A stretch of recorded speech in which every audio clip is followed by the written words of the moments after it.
আজি আকৌ এটা আহিছো নতুন ৰেচিপি লৈ এটো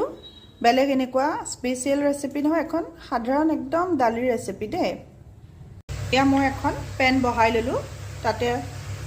অকনমান সৰিয়হৰ তেল দিলো পেনখন গৰম হোৱাত মই ইয়া কেইটামান জিৰা দিলো গোটা জিৰা ফুটি যোৱাত মই কেইটামান কেঁচা জলকীয়া 3-4টা মান দিছো মই কুটি দিছো এতিয়া মই মেৰিনেট কৰি দিছিলো দাইল ইয়াতে আলু দিব পাৰে মই আলু দিছো ক্যাপসিকাম দিছো এটা 4 পিস কৰি দিছো আৰু সৰু সৰু পিয়াজ দিছো এখিনি গুটেইখিনি দি দিম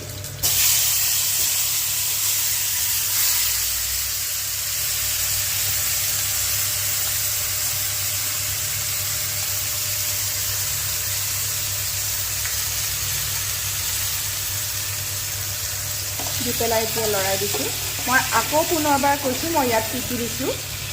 যেনেকৈ আমি মাংস মেৰিনেট কৰি ৰাখো ঠিক তেনেকৈ দালিখিনি কিছু সময় মই তিয়াই লৈছো 1 কাপ লৈছো ইয়াতে মই 4 চামুচ দৈ দিছো জলপান খোৱা চামুচেৰে সৰু সৰু পিয়াজ এয়া দেখিছে না এয়া গোটা গোটাকে দিছো পিয়াজ আৰু ইয়াতে এটা ক্যাপসিকাম দিছো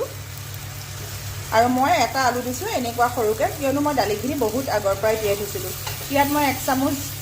জিৰা গুড়ি দিছো 1 চামুচ গৰম মছলা দিছো 1 চামুচ আদা নহৰু বটা দিছো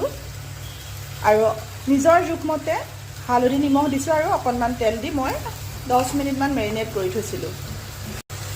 এতিয়া এখিনি মই অকমান ভাজি লম ভালকৈ ভাজি ললেহে তাৰ সোৱাদটো উঠিব যেহেতু মই দৈ দি মেৰিনেট কৰি থৈছিলো এনেকৈ মই কিছু সময় ভাজি থাকিম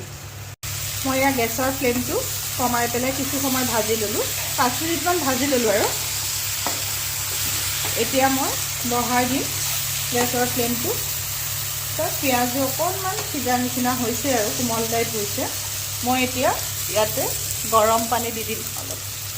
এই দাইলখন কিন্তু বহুত বেছি সিজিলে ভাল নালাগে হা মানে দুফাল হয় অকনমান সিজিব লাগে আৰু নহলে বহুত বেছি ভাল নালাগে মই মাত্ৰ আলু পিয়াজ এখিনি সিজিবৰ কাৰণে হেনেকে জুখত পানী দিছো বহুত বেছি পানী দি নিদিব এতিয়া মই কিছু সময় ইয়াতে ঢাকন মাৰি থৈ দিম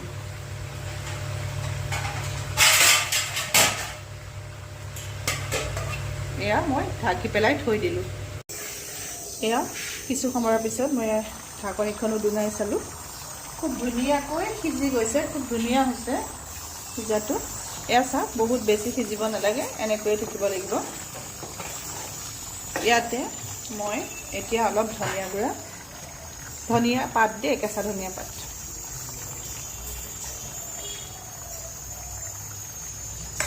দি দিলো আৰু 1 চামুচ মই ঘি দি দিছো আৰু এটা গেছৰ ফ্লেমটো মই বন্ধ কৰি দিলো চাকচোন কি ধুনীয়া হৈছে এনেকৈ আমি ভাত আৰু ৰুটি পৰঠা সকলোৰে লগতে খাব পাৰো চাওক কি সুন্দৰকৈ মই পৰিবেশন কৰিছো কালাৰ চাকচোন কি ধুনীয়া হৈছে মসুৰ দালিখন এনেকৈ খাবলৈ শিকিবচোন আসলতে এই ৰেচিপিটো মই ব্লগাৰ এগৰাকী বাইদেউৰ পৰা শিকিছিলো বহুত দিনৰ আগতে শিকিছিলো এদিন বনাই খাইছিলো খুব টেষ্টি লাগিল আজি ভাবিলো এই দাইলখন আপোনালোকৰ আগলৈ আগবঢ়াই দিও খাই চাবচোন খুব টেষ্টি লাগে